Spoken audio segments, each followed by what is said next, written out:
Bali, aluminum ladder itong in-order sa ito, Alpha Sunshine from Quezon City. So, yung packaging niya, dito ba? Yung itsura yung packaging niya. Deliver na nakakotseng sa Shopee ba. So, kung mapansin nyo, yun nga, may sira na. Yung bubble wrap na may mga butas na. Hindi ko lang alam na yung laman sa loob na ngayon. Hopefully, yung looban ayos pa. Sa other side, ganun din. Itong other side, may butas-butas din. Ito, malaking, ito nga, sira na. Kita kahon.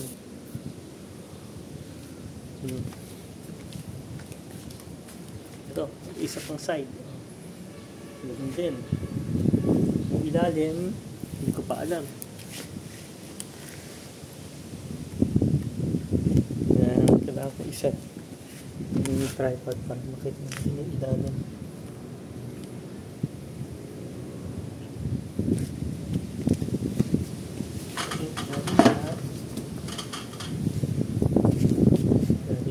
Niya. So basically lahat ng sides may mga damage, may mga sira yung bubble wrap, punit-punit, mga marks ng sabit from the delivery. Dapat yata pinapalibutan ng natin. Let's see na lang yung looban. Tingnan natin.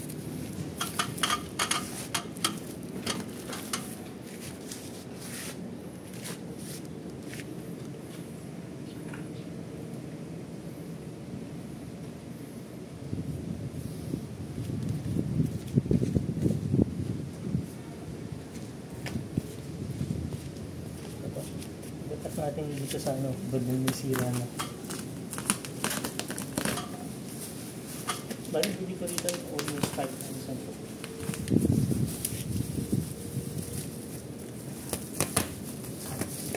It's supposed to be around 22 po. So,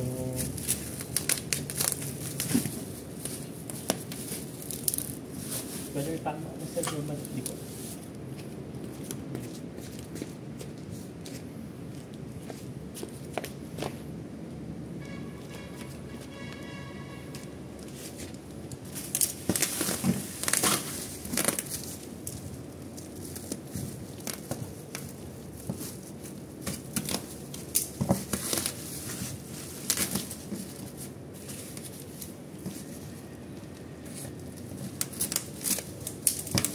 Kung pinalibutan ng tape doon, gusto mo naging sira-sira. Kasi makapal ng tape.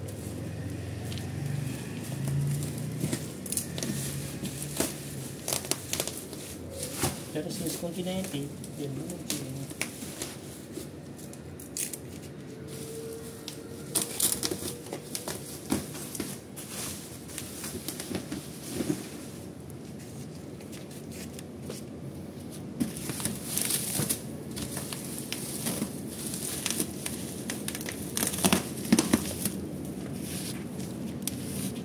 Ang in-order ko yung German type. Pero ito sofa parang Chinese type. Parang Golden Dragon. Pwede yata itong napadala.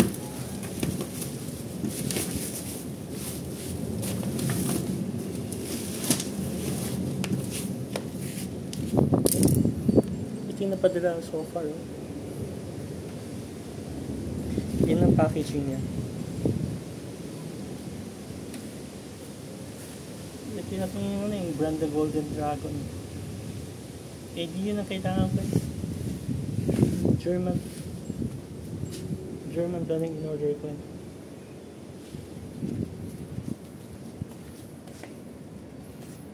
Ito Stronghold. So tama nga. So yung Stronghold na brand, yun nga yung na-order ko. So tama nga yung brand. So yung gumawa basically galing China din. German brand yan.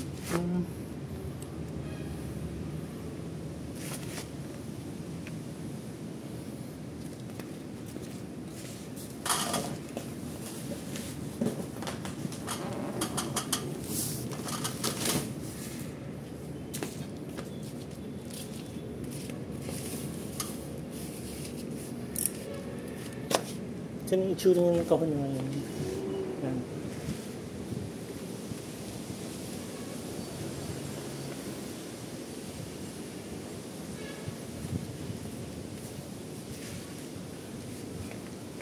Ito yung nasa sa gilid, oh. 1,505 times 275 times 375 millimeter. Stronghold ng brand. So, baka di nagkakalayo ito sa brand ng Golden Dragon. Anyway, let's see mo lang. Diyan na.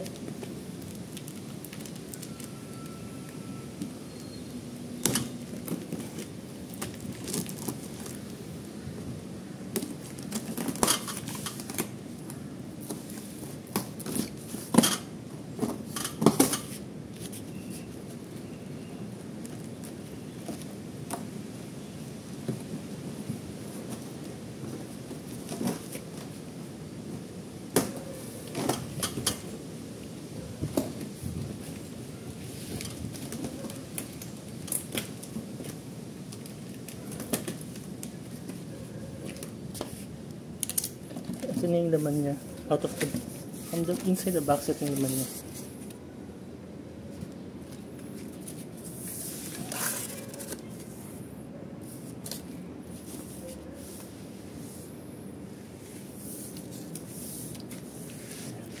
Labas ko na.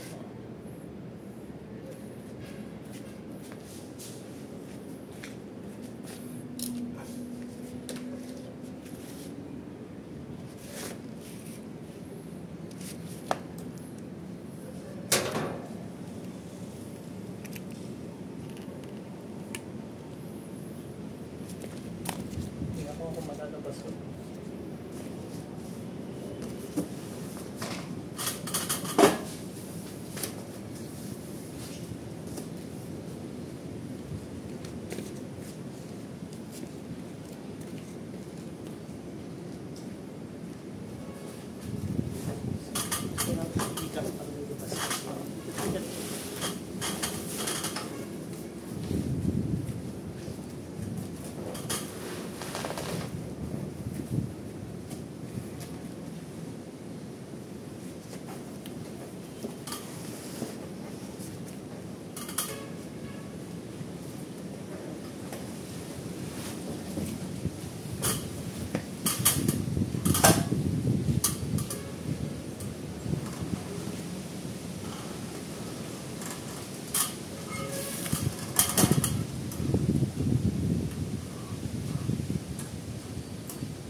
Out of the box yung itsura niya.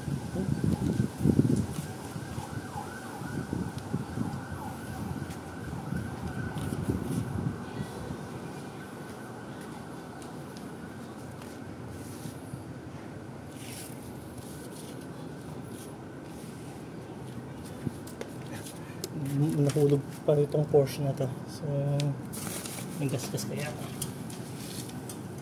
Ano na.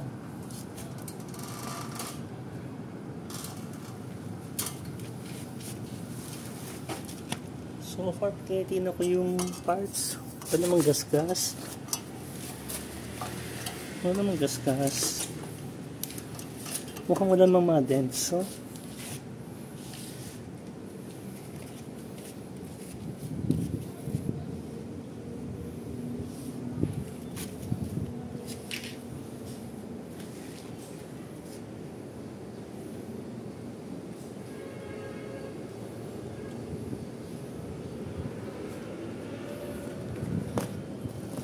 ito yung purpose yung natin.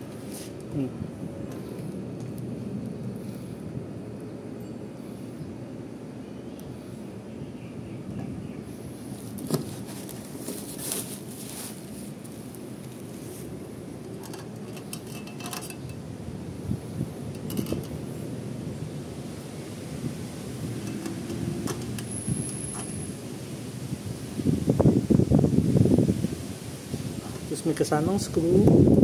Ito yung mga sa paano niya. Dito man naman sinasabi ko.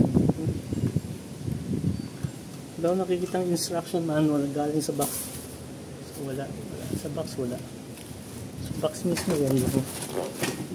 Sa ilalim wala din instruction. So lahat basically yun. Yung kahon manipis, medyo yung manipis ng kahon. Pero yung laman, okay naman. Yung quality ng aluminum, medyo maganda, makapal-kapal. Takot ako baka manipis eh, at least makapal. Kasi delikado pag umakyat, tapos nahulog, diba? Hindi mo masabi, diba? Aksidente yung mangyayari. Pero so far, okay siya sa akin, diba? Ang tanong na lang, pag-assemble ko, pag-tupi-tupi, matibay kaya?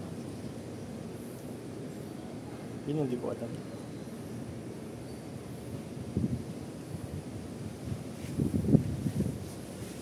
Ano malaman ka 20 feet to?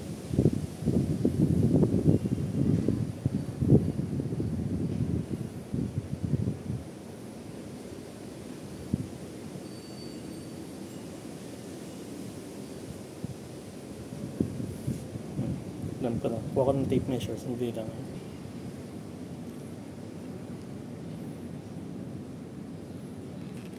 Para malaman kung ano yung measurement talaga nito. So, rin nga, di ba? Kaya namang may estimator lang.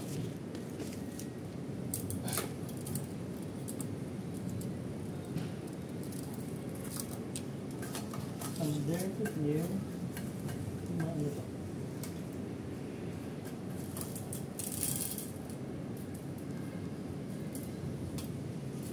For 440.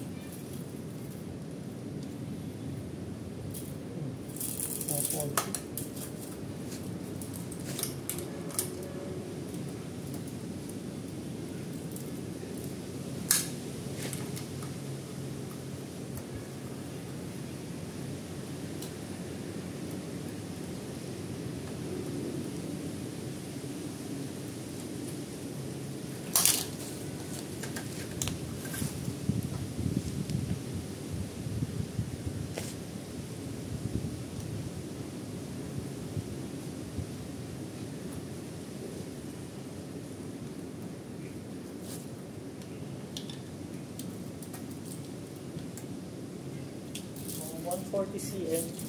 Cut isa lang. So apat.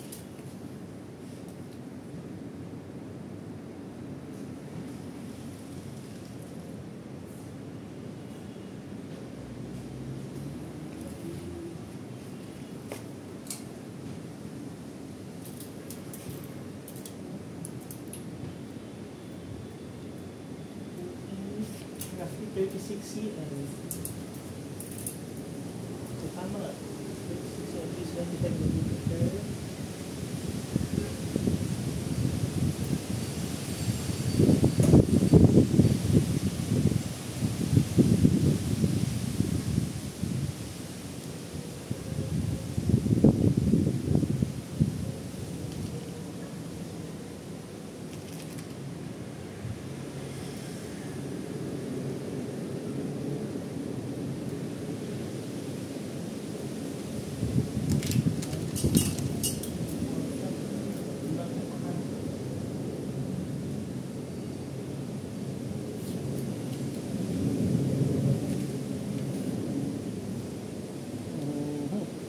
Hindi ko na maabot ng 20 feet. Yung mini-measure ko, parang hindi abot ng 20 feet. Mga 16 to 18 feet lang.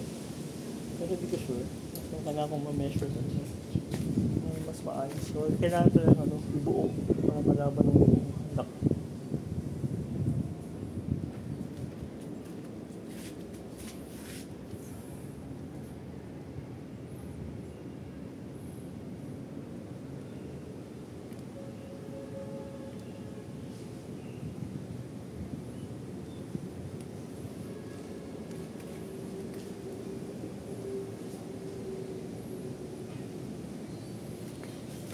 Please mount na extended base before use.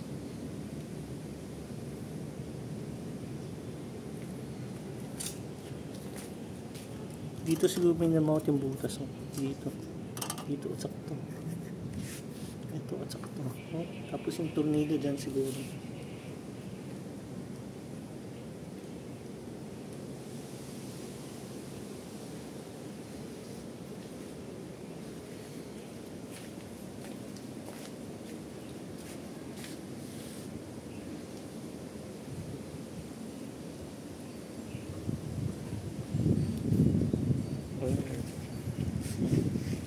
And so far, legit naman. Nakuha ko yung order ko. Ang tanong lang, tama ba? At nag-work ba?